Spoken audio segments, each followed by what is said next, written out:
तो बच्चों ऐसा ही है, देखो मेरे पास कितने सारे सुंदर सुंदर खिलौने। ये है एक मिनी बस, कितना सुंदर सा एक प्यारा सा एक मिनी बस।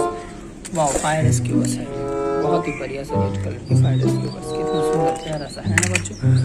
और ये देखो बच्चों, ये है दो फाइटर जेट, कितना सुंदर सा फाइटर जेट। ये देखो बहुत ही बढ़िया, ऐसे उड़ता है, कितना सुंदर। ये तो युद्ध में इस्तेमाल किया जाता है, बहुत ही बढ़िया। अरे वाह, ये तो है लग्जरी कार, कितना सुंदर सा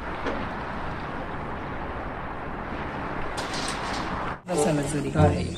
देखो लैम्बोर्गिनी, बहुत बढ़िया, ये ऐसे चलता है, कितना सुंदर, बहुत बढ़िया। अरे वाह, ये तो एक बैलगाड़ी, कितना सुंदर सा प्यारा सा बैलगाड़ी है।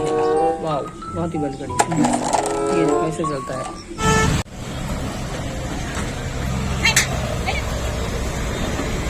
कितना क्यूट है ना बच्चे, बहुत ही बढ़िया वो।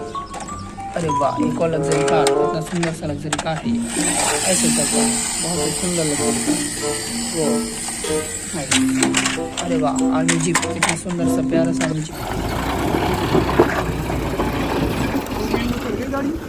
यही देखो ऐसे, कितना सुंदर है ना बच्चों। तो बच्चों मेरे खिलौने तुम लोगों को कैसे लगे? अगर अच्छे लगे तो मेरे चैनल को सब्सक्राइब कर दो और वीडियो को लाइक कर दो।